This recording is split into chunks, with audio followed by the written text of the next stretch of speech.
एक समय की बात है।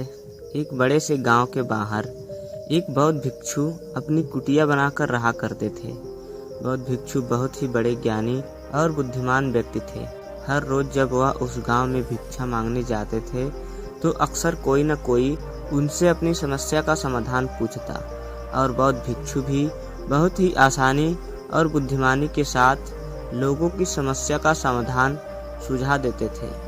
ऐसे ही एक दिन भिक्षा मांगते हुए वह उस गांव के सबसे अमीर व्यक्ति के घर पहुंच गए। उस अमीर व्यक्ति के घर में एक बहुत बड़ी समस्या थी और वह समस्या यह थी कि अक्सर उसके घर के लोग आपस में झगड़ते रहते थे। घर में शांति और आपसी भाईचारे की कमी थी। इस बात को लेकर वह अमीर व्यक्ति बहुत ही परेशान रहता था। अमीर व्यक्ति ने भिक्षु की बुद्धिमानी और समस्याओं को सुलझाने की उनकी काबिलियत के बारे में सुन रखा था।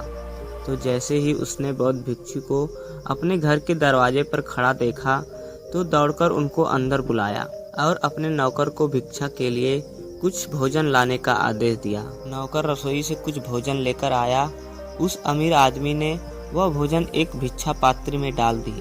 बौद्ध भिक्षु अमीर आदमी का धन्यवाद कर वहां से जाने लगे तो अमीर आदमी ने उन्हें रोकते हुए कहा, महात्मा, मैं आपसे एक प्रश्न पूछना चाहता हूँ। बौद्ध भिक्षु ने मुस्कुराते हुए कहा, पूछो, क्या प्रश्न है तुम्हारे? अमीर आदमी ने कहा, मैं जानना चाहता हूँ कि लोग आपस में झगड़ा क्यों करते हैं।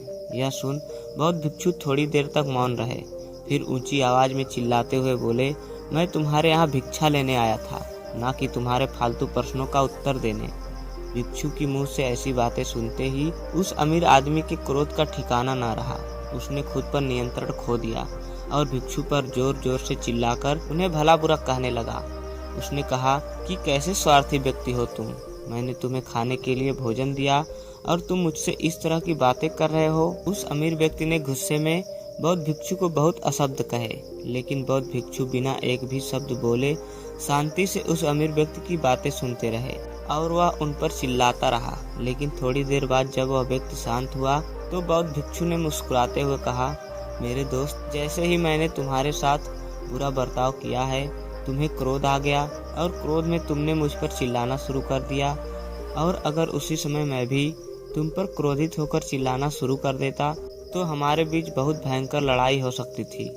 असल में क्रोध करना ही सभी लड़ाइयों की जड़ है। जब एक व्यक्ति क्रोधित हो और दूसरा व्यक्ति भी क्रोध में उसकी बातों का जवाब देना शुरू कर दे तो लड़ाई का बढ़ना निश्चित है। लेकिन अगर दूसरा व्यक्ति उस समय शांत रहे और कुछ समय के लिए मौन धारण कर ले, जब पहला व्यक्ति क्रोधित हो तो बड़े से बड़े झगड़े को भी सुलझाया और खत्म किया जा सकता है।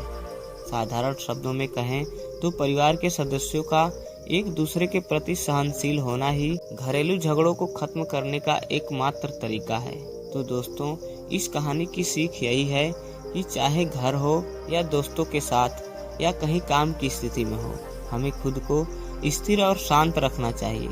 अगर कोई हम पर गुस्सा भी होता है तो जहाँ तक संभव हो सके हमें शांति से ही उसका उत्तर देना चाहिए, क्योंकि जैसे ही हम अपना शांति खोते हैं और सामने वाले पर क्रोधित होते हैं तो छोटी से छोटी बात भी बड़ी बन सकती है और हमारा बड़ा नुकसान कर सकती है।